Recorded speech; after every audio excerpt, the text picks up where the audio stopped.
Happy Monday, ladies and gentlemen. Welcome back to DR Sports, live at 5. We've missed the weekend. There's a big weekend of action in the last couple of days. A lot of transfer news as well. We're in the final 7 days and 2 hours of the transfer window now. Exciting. Crunch time. I'm joined today by Jack. First time we've been on together. Yeah, I've been looking forward to this for so long. Yeah? I keep saying in the office, please get me and Dylan on the same show, please. It's finally happened. The world's most sensible football show, I think this is going to end up being. But yeah, to some of the comments have been, wanting Jack back on the show. But we've got him back. One person. One guy, the dog. But is he back? Is he back? Finally, Jack the goat. There you go. So he actually likes you. If I know who you are, please message me. But either way, so we've missed the last couple of days of action because, live at 5 every weekday. Weekend, obviously, there's plenty of other one. We've got the Saturday show that was happening. There's a live show tonight for the Newcastle-Liverpool game. But we're going to dig in to the transfer news from the last couple of days. I had a good Sunday in particular. My Sunday afternoon wasn't fantastic. But the rest of my weekend was lovely. Sun was shining, went out for a run, it was all nice. Came to 4:30, and then we just... The game yesterday, it's hard to talk about, but we're going to start with Man United because, the big topic at the moment has come out this morning from TalkSport, Alex Crook, his reliability's so-and-so. I'd put him in like tier 2-ish. But he's basically said that Kobbie Mainoo is now open to leaving United in the last 7 days of this window. So Kobbie Mainoo hasn't started or played any of the last 2 games. Ugarte's come on in front of him. You had Mason Mount playing in the pivot over him yesterday with Bruno Fernandes and Amorim's reasoning is that Kobbie Mainoo is competing with Bruno Fernandes in the midfield. That's why he's not played. And I'm sat there thinking, is Bruno Fernandes is going to play every game. Isn't he like the most durable player in Premier League history? Yeah, he's missed one game of an injury. Yeah, he's missed one game through injury in his whole career, and I think he's played just over 13,000 minutes in the last 5 seasons. So why is he competing with Bruno Fernandes? Is that just a way of saying that he's not going to play? Well, he's tried everything. Like when Amorim first came in, he played in midfield, and then he took him out and played him as well on the 10s for a bit. And I thought he looked all right. And then we had false 9 Kobbie. Yeah. For some reason, and now he's completely out. So, but surely, I tweeted it yesterday. Surely, Kobbie Mainoo that doesn't quite fit the system is better than Manuel Ugarte when you're 1-1 at Fulham, trying to find a goal. Yeah, surely. The way I saw this on Twitter today, and it puts it perfectly, is that if your system fits Manuel Ugarte over Kobbie Mainoo, then the system sucks. then there's a red flag. I kind of get it. I've always been a very strong backer of Amorim, or at least been someone who says he should have time with a transfer window, with his squad, etc., to make things work. And I know it's only game week 2, so I do think let's say we'd won yesterday, right? Let's say Cunha's post shot where he hits the post goes in, and Bruno scores and Bruno scores a penalty. We're 2-0 up after half time. We might concede a goal, but we then scored another goal in the second half. Admittedly, it was probably should have been ruled out for a foul, but either way, he should the game would have been fine. We'd have won the game. The discourse wouldn't be as bad, and it'd be okay. Mainoo's probably start against Grimsby away on Wednesday, and then maybe see who starts against Burnley. But because it's a draw that almost feels like a loss, obviously all the discourse is exploded. And I've always said, give Amorim at least until Christmas. I've been saying this forever. Just as soon as he came in, I was like, at least a year. So we saw yesterday and it was trash. And it's kind of like you've got to try and say, give him extra time or give him a clean slate. But it's hard not to have the hangover from last season again, because when you're seeing the same stuff that you saw last season, despite 5 pre-season fixtures, a new front 3, and I'll be saying obviously a new left back as well, but Diego Leon's not going to be a major part of it. It's Dorgu who's playing all the time. It is part of me finds it hard to say give him till Christmas, because he's had the whole summer to fix some of these issues that are I believe really easily fixable. Yeah, and he just hasn't done it. Well, we were saying it off camera before that I feel like you've made some really good signings, but it's your priority list that I look at and I think, did you need to get Sesko and Bumo Cunha, all 3 of them, before you got the midfielder, or before you sorted the goalkeeper? Don't get me wrong, I think they're all amazing signings in their own right, but if you are picking one over another, should you maybe have done Cunha, then Sesko, then the midfielder, then if we can get that another 10 or Sesko last or something, do you know what I mean? It's great signings, but are you prioritising the wrong ones? Because I think if you go into the season the window shuts and you haven't addressed that midfielder, that's a lot bigger of a problem than if you didn't get Mbeumo. It does make me question why we didn't go for Baleba over Šeško if we clearly had 65 to 70 million at our disposal for a signing, because we went and got Šeško, and obviously, and so why didn't we test the waters for Baleba in July rather than mid-August? Yeah, because everyone knows when dealing with Brighton, it's a long, protracted kind of negotiations and this and that, and it keeps going, and then they kind of like, they might change the values, and it's like Chelsea have seen it, Liverpool have seen it, and a lot of players have, when trying to sign from Brighton, we've done it's tough. We're banned from speaking. No, from Caicedo. Of course, we bid 60 mil. We put an Instagram post out asking to leave, and now their owner just won't deal with us. Yeah, but like, it's a long process. So why did we wait until August to go and get Baleba instead of July? Like, when we had the money, clearly, or we had some sort of funding available, why not test the waters then to be able to clear that up much easier than clearing it up in mid-August and then signing a striker? But the one thing I would say about United's transfer window is it's been shown a lot of times that the media know nothing about what we're doing. The media just don't. The media only knows things once they actually happen. So our plans, when it comes out in the media saying United are planning to sign a goalkeeper, not planning to sign a goalkeeper, not planning to sign a striker, not planning to sign Šeško, they only understand what's happened after it's already happened. So they only knew we were going to talk in talks for Lemens, and they only knew that we were going to sign Lemens after the day after. So negotiations were on Thursday, and even on Friday lunchtime, the English media was saying no. So what's happening with the keeper now? Because signing him. Was Onana dropped this week? Because last week it was, I had 3 keepers and I chose not to play him, but it's injury. It was a bit confusing with what Amorim was trying to say. Was this you're on the bench because you're on the bench? I genuinely don't know. it's because Amorim literally just said, I picked the starting 11 that I feel could best win the game. But every manager says that all the time whenever they're asked about any drops or anything. Or like, so Onana will play this weekend. I think maybe Amorim watched Bayern against Arsenal and thought it's not enough to warrant dropping him, because dropping him might mean he leaves or like chooses to leave. So he kept him in the team, and ultimately Bayern is passing, which is something that Onana's been questioned. It was your only big chance of the game, I think it was. It's only big chance we've created this season. Has been a straight ball Bayern to Cunha against when he goes playing Fulham.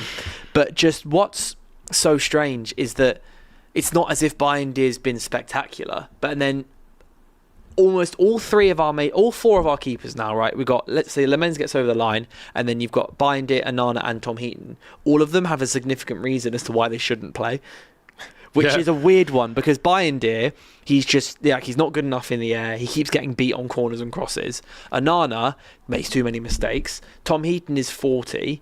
And the new guy, Sen Lemens, throwing a 23-year-old goalkeeper kind of into the mix, especially when there's so much pressure on the United goalkeeper at the moment. There's such an argument to be had that he shouldn't be playing loads. And you've not even got Europa League this year that you can give him that taster. Like he's either your Prem keeper. We've got the Carabao Cup games, but even then we could be drawn against Spurs in the Carabao Cup or something anyway. Yeah. So it's a situation of like, we've got to play one of them because we can't not play a goalkeeper. But there's a big reason why all 4 of them, like at least all 4 of them, shouldn't play. So, yeah. But on Kobbie Mainoo, it says, he open to leaving, but it also is just the one report. It's not like it's been followed up by... It's not something... So you know how Alex Crook and Ben Jacobs have a bit of a duo going on this summer? Yeah. It's not something that Ben Jacobs has followed up with. It's just Alex Crook has said it. David Ornstein's not said anything. Fabrizio Romano hops on everything and he's not hopped on it. So it makes me believe that it's more of a case of, let's say a club was to slap £85 million down on the table to United and give Mainoo 200k a week. He'd probably go, oh yeah, why not? But I don't think it's happening. But I think it's a sign and a bit of a red flag that someone like Kobbie Mainoo, which the club should be centred around, like the club should be looking to keep him and have him as, he's our guy now. Yeah. He's one of only 2 academy players that was in the squad yesterday. Yeah, and the thing for me that makes it even worse is you can say that he doesn't fit the system, and that's fair enough. But the 2 game states you've been in is you've been 1-0 down at home needing a goal, and you've been level away, pushing the other team back into their own box. They're both game states where you can sort of, let's abandon the system a little bit, because Mainoo will give us something going forward. It's not even abandoning the system, it's just playing someone who's a better footballer than the other ones you've got. Yeah. Like, that's literally, I can't, like, Casemiro... And Casemiro was flying in challenges yesterday, well past the halfway line when Fulham were on the counter attack. Yeah. And it's like Kobbie Mainoo won't do that. He might not be as astute when tackling or something, but he's better on the ball than Ugarte, and probably I'd say at least as good as Casemiro. And I don't see us being any worse off defending-wise if he does play him. And Amorim's never played Mainoo and Bruno together. Is there a world where Bruno goes further forward and Mainoo comes in? But then, you've got to drop one in a new signings yes, because apparently Mainoo and Bruno are competing for that position. So let's say one of them, Mbeumo or Sesko, comes out the team. Let's say they get, I don't know, they're dropped or they've got an injury or they're just rested. Bruno can go further forwards and Mainoo can play there. But considering that I'd put Mainoo probably in the top 5 players in our squad in terms of just pure being good at football, which helps. But it doesn't help when you're not playing him. Yeah. But it does. I guess it does help when he actually plays. So it does baffle me. But at the same time, I know I'm saying this 2 games into the season when if Mainoo doesn't start on Wednesday, then I'm going to be like, what the hell is going on? Yeah. But yeah, I don't think he'll leave. But the fact that he would be open to leaving reportedly is indicative of the whole situation and the mess that United have seemingly carried over from last season into this campaign. Which is a shame, because you lost to us, but there was so much positivity around United, you played quite well, the system's looking a bit better, the new attacking signings look exciting, and now it's sort of back to square one a little bit, just optimism-wise. I think it'll come back. It's like Fulham away isn't the easiest game. I don't think they lost to any of like Arsenal, City or Liverpool or whatever, maybe Liverpool. But I don't think they lost to a lot of major teams out there around last season. They're a good defence. They've got good players. And it's not the worst thing in the world that we drew with them. We drew at Fulham. Yeah, we drew away at Fulham. Yeah. It's not the worst thing in the world, but it's the fact that we went back to looking a bit panicky as soon as something didn't go our way. So it's just, dive into a bit of the comments. Trying to see what people are saying in the chat about Mainoo. To see what the chat about Kobbie Mainoo. Dodgy's mum says, can't see why Mainoo would want to go. Can't see it happening before the end of the window. Surely this is all just agent noise because he wants to go to the US in June. I think it's a good point. It's the thing. He still needs to sign a contract. What's he got left? Is he on his youth contract? 2 years left. No, he's on a senior contract. But he's got 2 years left, so his deal runs out in 2027. We need him to sign a contract. If he doesn't go this summer, he has to sign a contract. Otherwise, he's going to end up.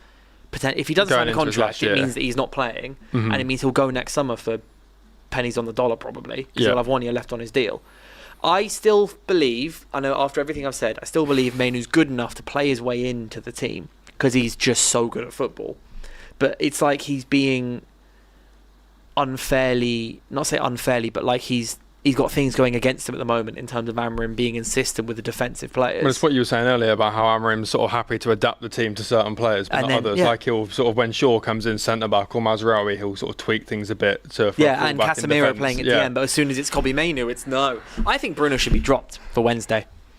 Just leave that bombshell there. I really think Bruno should be dropped for Wednesday because we're playing Grimsby Town, so you can afford to mess around with some stuff and tinker with some things. You start Šeško up front, see how he does across 90 minutes. Start Kobbie Mainoo. Start some other players, like start Aiden Heaven. See how he does again, first start of the season. And start Ahmad in the 10 or instead of wing back or something. Make a few changes, but one of them has to be Bruno Fernandes starting with... Kobbie Mainoo starting with Bruno Fernandes on the bench. But we'll move on now. We spent about 15 minutes talking about United, my favourite subject in the world. You need to get that off your chest. I just need to get that all off my chest. But move on to your boys, Arsenal. Yeah. So another defender. You are signing another defender and another Spurs target. You say his name. I don't think I can say it. Piero Hincapié. Hincapié, there you go. Very nice. So the Bayer Leverkusen defender was apparently offered a loan with an obligation to buy by Tottenham, but is now giving Arsenal his priority for the second time in 7 days. Another player's done that. He can play left back and centre back.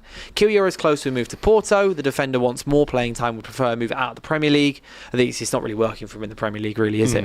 And a bid was rejected by Arsenal from Porto earlier in the window, but they believe they will. But it's believed they'll try and loan the player with an obligation to buy. And then just also the other Arsenal is on Rodrygo. The player apparently asked his agents to explore moves away from Real Madrid, despite his camp insisting he wants to stay.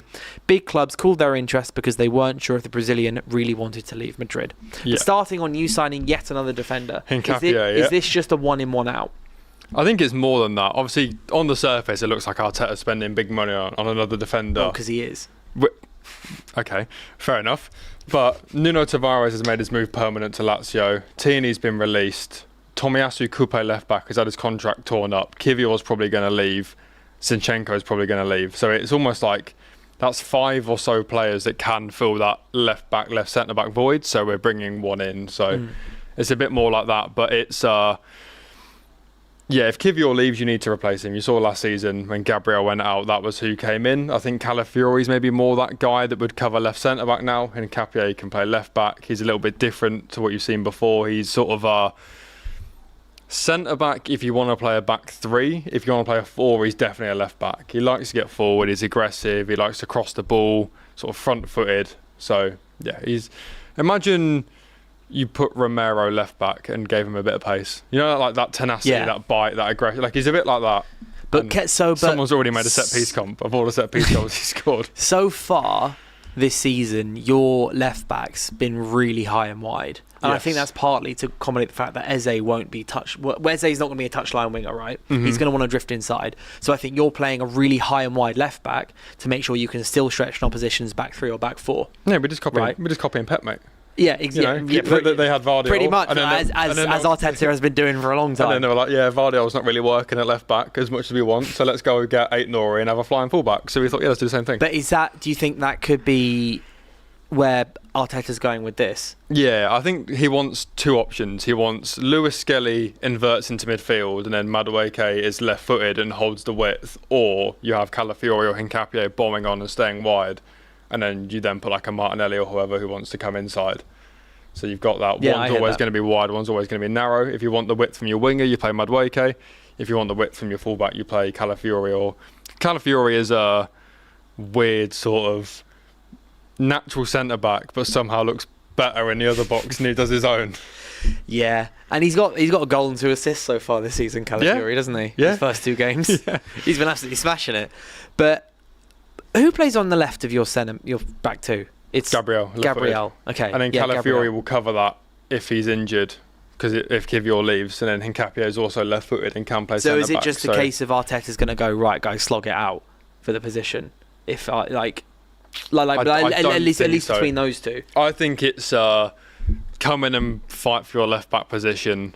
There's also going to be minutes on the table if Gabriel gets injured, because you're not going to. And it's not like he's not had injuries before as well, I guess. Yeah. Gabriel missed sort of 3 months last year with a torn hamstring. There's a chance that goes again. Yeah. So that's why you need that quality depth, because we don't want to get to a point where, you've seen Saka had a hamstring injury last year and has now picked up another one. You don't want to do that if it's Gabriel and you've got Anfield and you've got St James's Park and you're throwing some young centre back in. You need that quality depth. So I hear it. I think he'll definitely be more of a left back option. If you want to go all four trophies as well, like at least compete for them, which we have to. You have to. You, Chelsea, Liverpool, and City all have to compete for all 4. So you need the depth, I guess. But Leverkusen raided. Oh yeah. They finished. Tar, Hincapié, Kosunu, Wirtz, Frimpong, Xhaka, Adli. Yeah, everyone's gone. Boniface. Well, he's back. He's back there. He's again. back. Yeah. Their manager. Yeah, their manager's gone as well. They've lost everyone. Basically, Ten Hag's come in and then just gone. You know the Will Smith meme? Where he walks in and there's no one there. He's just there's no one in the room. Where is it? Yeah, because Ten Hag like a month ago basically said, "No, I'm keeping my players." Yeah, he was like, "There is no way Granit Xhaka leaves this football club. He's our captain. Left. He's got 3 years left, and he left other week." Mate, watching some of like the screenshots of Leverkusen play and see that they lost their first game on a Ten Hag 2-1. It's just like Didn't they lose to like Botafogo under 18s or something? Under 23s. Under 23s. Like 5-1. Yeah. It's I don't miss Ten Hag. But Rodrygo, do you really care that you've not signed him? Because you have got Eredivisie. We've got Eze. I messed that up. Probably the best announcement video I've ever seen, by the way. Oh, it's quality. There's a petition going out there to give Ian Wright a statue at the Emirates, and Well, just for that one? Just for being such a good ambassador to the club, being sort of culturally like such a big part of us, and he doesn't have one. I like Ian Wright. I've always quite liked him. I think everyone loves Ian Wright. Yeah, just like he says some questionable things on the overlap. Like he was gunning for Šeško last week for no reason at all. But beyond that, like Ian Wright generally nice guy. Yeah, no, the announcement was was quality. Rodrygo, I believe what the Athletic are saying, that no one's convinced he actually wants to leave. But Arteta's always said, I don't want to have to convince a player to come to Arsenal. Yeah, you want people who will stay and invest. And Thomas Frank said a similar thing, that he doesn't want anyone to come to Tottenham and doesn't want to come to Tottenham. And then Rodrygo seems to be the... We've said the same. Yeah, I've got like 0 minutes of the Club World Cup. I've got like 1 start in La Liga this year and then got hooked after 60 minutes. But I still love Madrid and really want to play for Madrid and make it work. And it's like, if you really wanted to come and play week in, week out, you'd be pushing for a move. Yeah, and it's also a bit like, it seems like he's just been gifted the chances, like all clubs have just gone, by the way, you could probably sign him, which isn't what clubs would want. Yeah, you want a player to go, oh, I have a preference. Seems like he didn't necessarily have a preference if he was to leave. It was just to see what was out there, maybe, and every club had an equal chance of signing him. I think it makes a lot of sense for Liverpool. Yeah, but if Liverpool want players who want to sign for them, and you've got someone like Rodrygo who's open to sign for basically most clubs or stay at his current club, it's like, why would we even engage in that?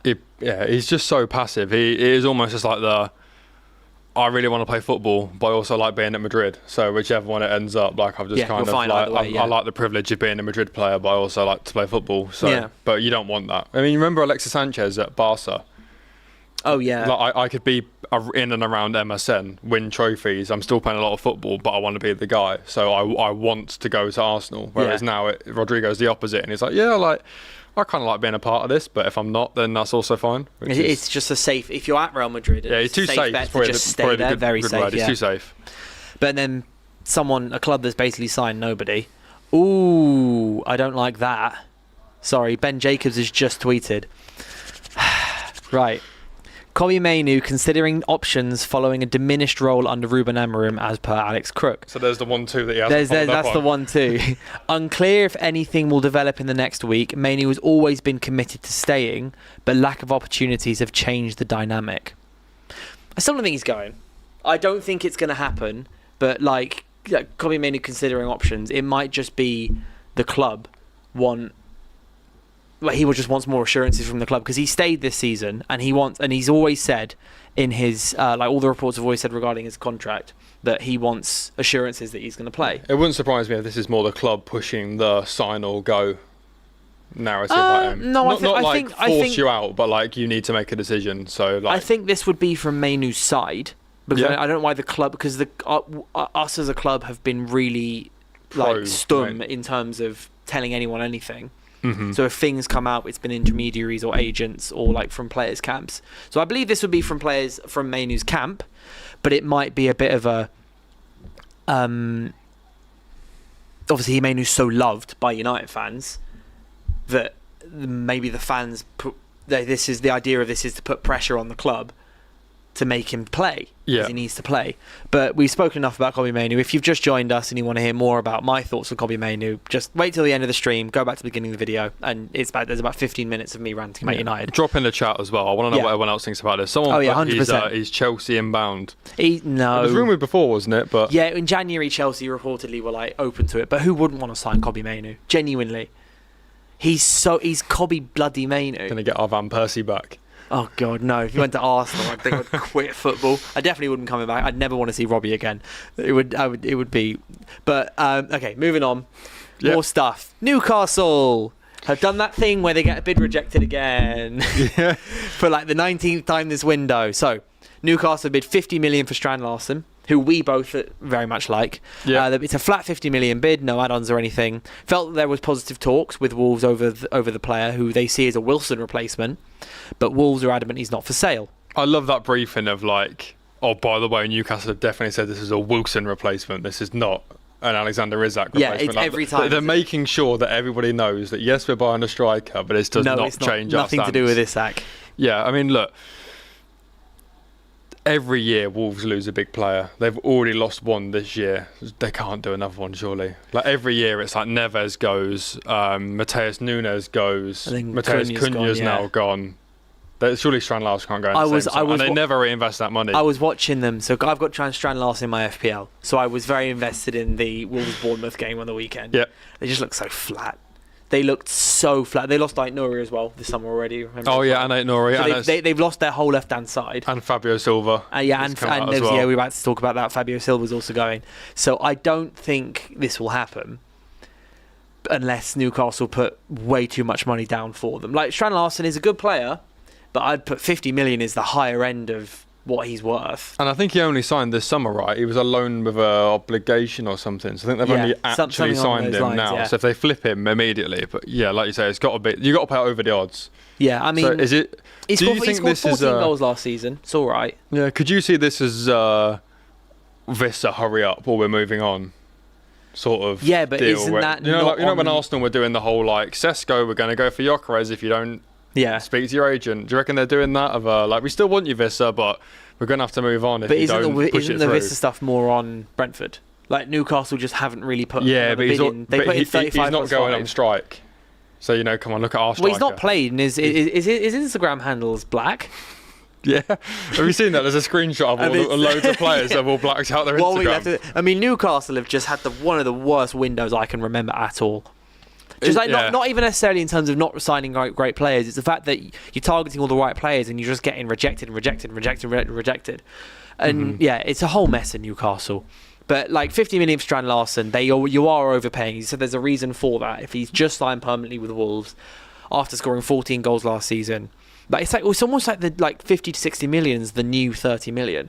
Yeah, like you look at this window. What was it? Ouattara went for like 40 plus to Brentford. He was the only reason he was playing consistently last season is because Evan Nilsson broke his ankle. Mm-hmm. Like he's not even a guaranteed starter for Bournemouth. And then you got Dibbling's like 40 million esque to that. You've got Elanga was 55, Eze's like 68. Hutchinson was about 35, 40 million as well. Who had a decent year? Yeah. Like decent. Got relegated. He was good. He was fine for a relegation side.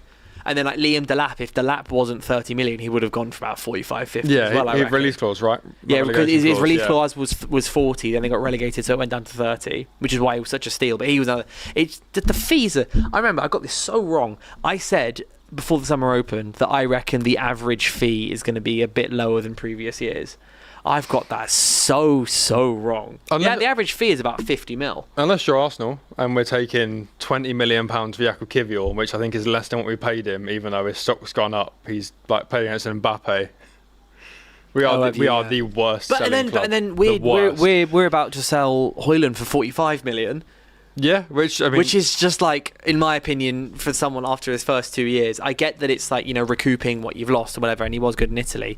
45 million for someone who scored like 4 league goals last season. He's got age on his side. True. It's Conte, isn't it?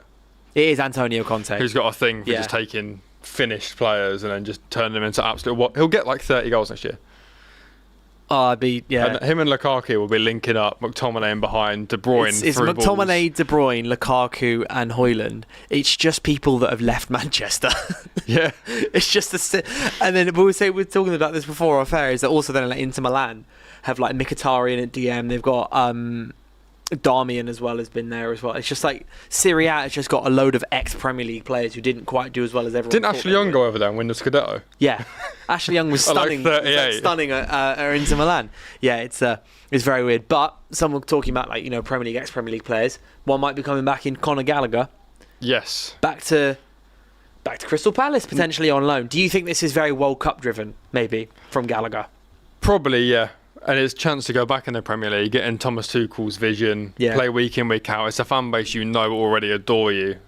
I think it suits him as well. And it suits him, and it's only on loan. And Palace need something like this. Like, I think it's been overlooked a little bit. There's a couple of Palace fans I follow on Twitter that say they need a South Londoner being the heartbeat of the team, and it sounds a little bit like cringe, like, we need one of our own, but it's always what been they're built on. Yeah, you had Wilfred Zaha, he left, but it was fine because Eze's there, and now Eze's gone, and it's like, who in this team is us? Yeah, like, who's representing what Palace are all about? And Gallagher being, I'm assuming, a Londoner. Yeah. Yeah. Or he's Chelsea Academy. Yeah, it makes sense. Yeah, I think he fills that void, I think, as much on the pitch as off it. There's such a load of fringe players heading towards the 2026 World Cup. Yeah. That and I think if you are one of those fringe players, of which I would put Gallagher in there, you need to be in England, I think, realistically, because you've got players like Elliot Anderson, Conor Gallagher, I'm going to say Mason Mount in there as well. Players who, they have a definite chance of maybe taking one of the final 2 spots. Will Hughes, Kobbie. Yeah, a load of them. Yeah, Kobbie Mainoo as well. So there's a load of them. Adam Wharton, not Will Hughes. Sorry, Will. No, but no, I don't think Adam Wharton's in that category. You don't think? I think Adam Wharton's on the plane. He should be. Yeah, no. I think like. I don't know why I said Will Hughes. Like, I don't think Adam Wharton should be one of the final two considerations in the England squad. He's way too good. Yeah, way too good. Yeah. There are just so many players. So I think they've got to be in the Premier League, and I think this is also partly driven just get back in England, get back in the Prem, and get back in everyone's mind. Just because I was having a conversation in a group chat about this, who's your wild card pick for the World Cup? Well, for England, because I was talking about it earlier. That that Rio kid at Liverpool.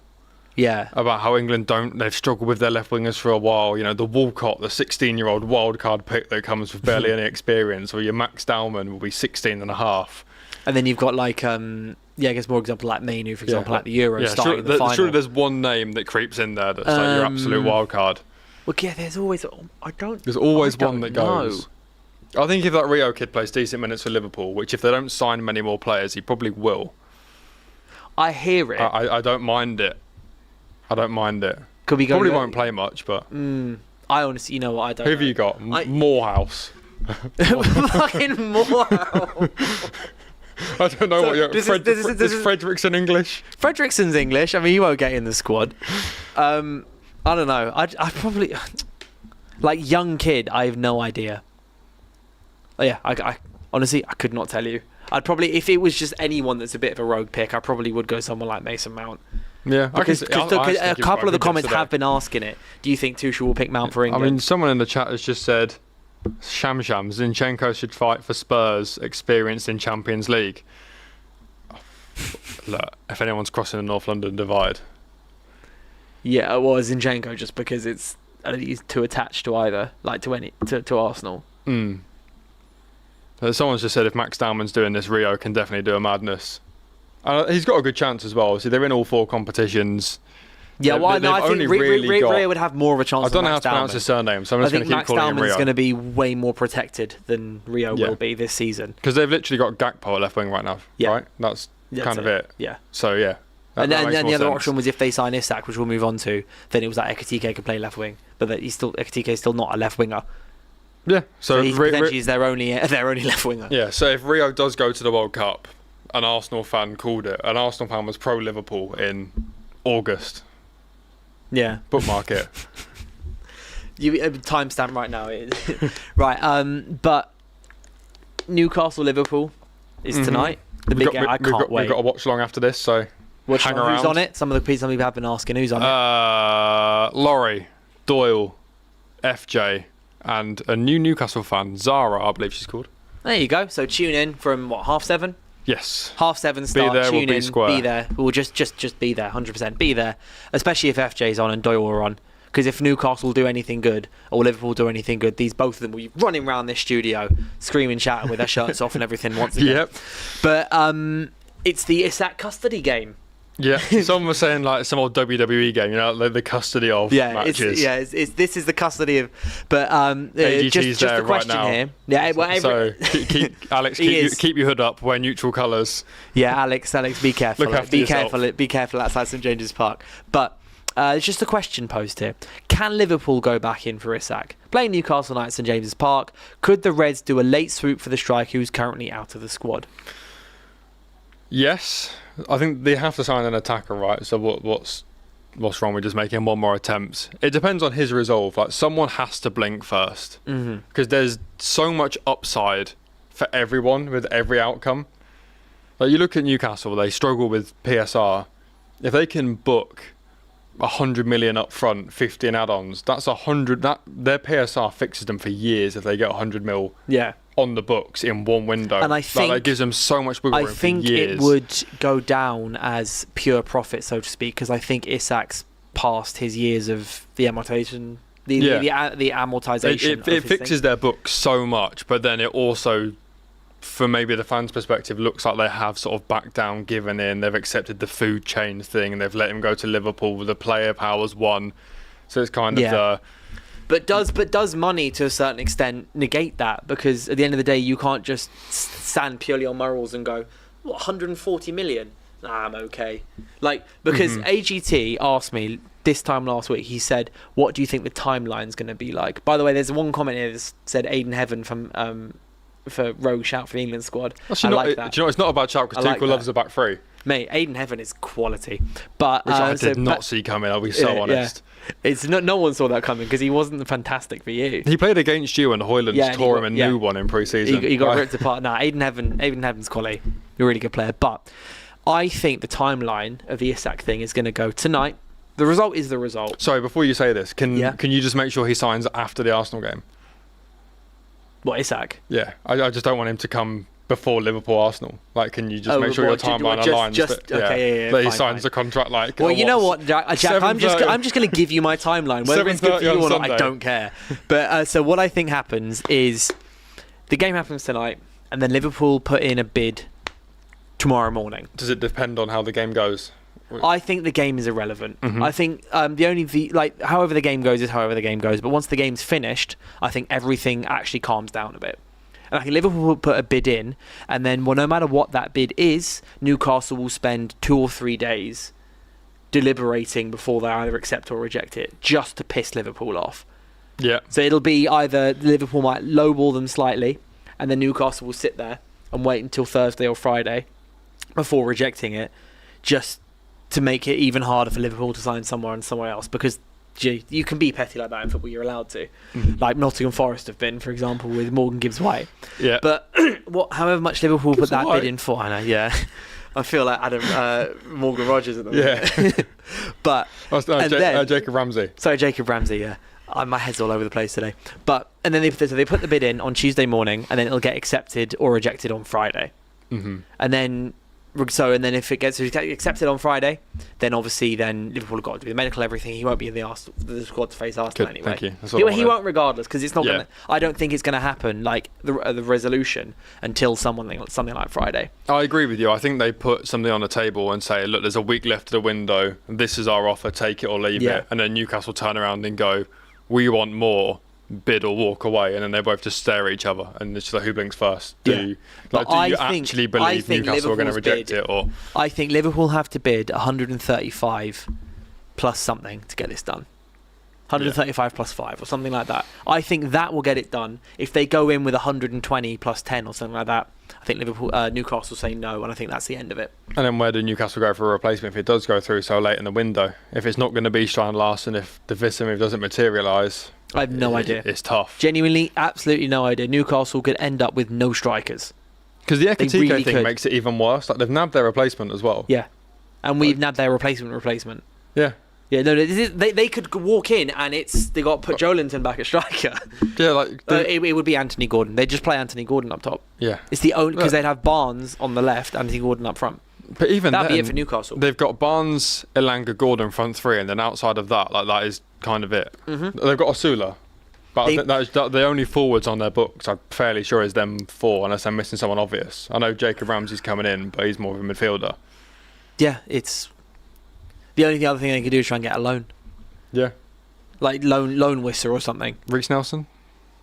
Yeah, they can have... Oh, well, they could have got Hoyland. They could have got Hoyland. They still can.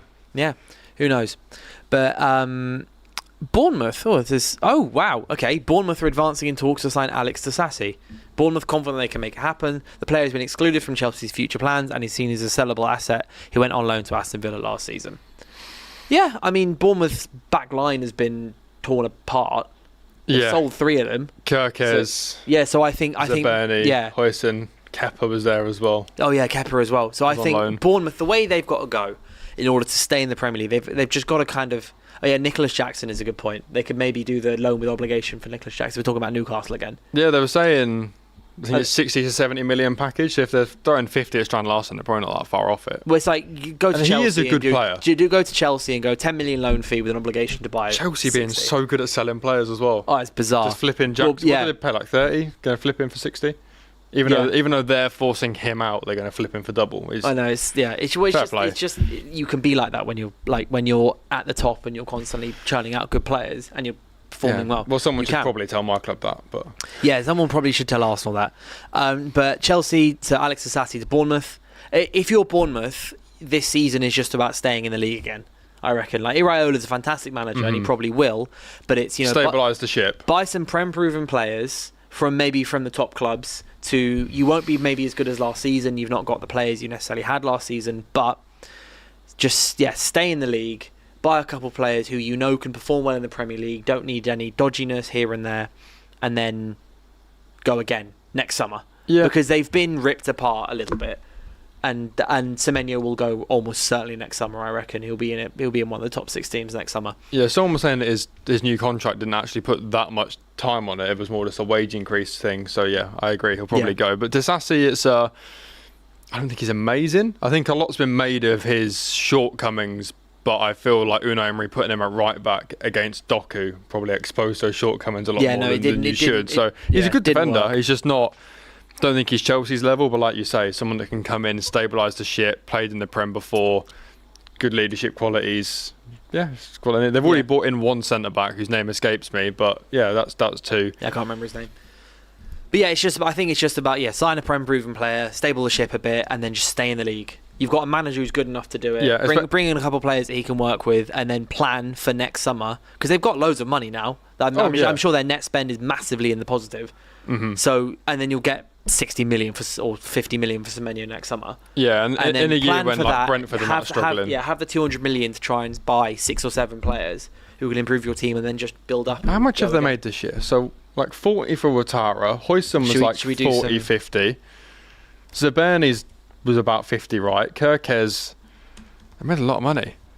We're going to go transfer market Bournemouth. Let's see what people are saying in the chat so at the one of the time. comments here just about Newcastle is, do you genuinely believe that Newcastle Saudi owners will let Isak go without a replacement and then go into the UCL season with no striker?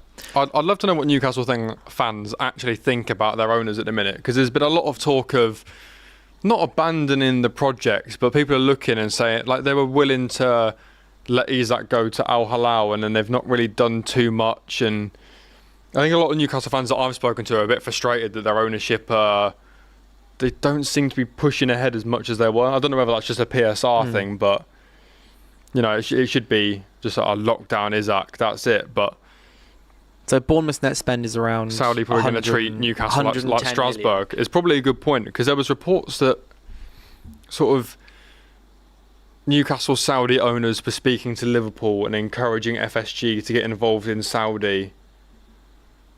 I have no idea. And then the Saudis were going to buy Núñez for an inflated fee, so then they had the money to go and get Isak. There's all sorts of conspiracy theories. I think it was a bit of a conspiracy theory more than anything genuine.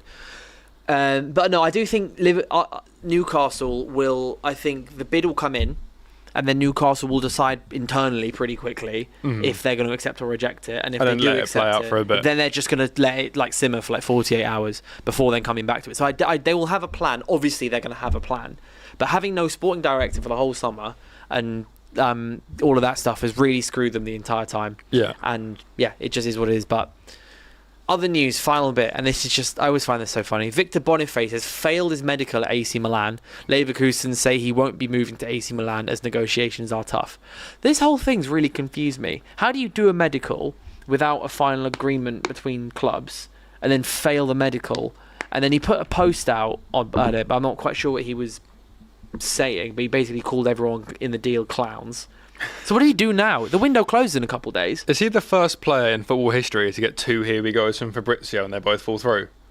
Is he? Well, he went. Do you remember he agreed to go to Al Nassr, and then they were deciding between him and John Duran. They chose Duran, and Boniface had to go back to Bayer Leverkusen in January.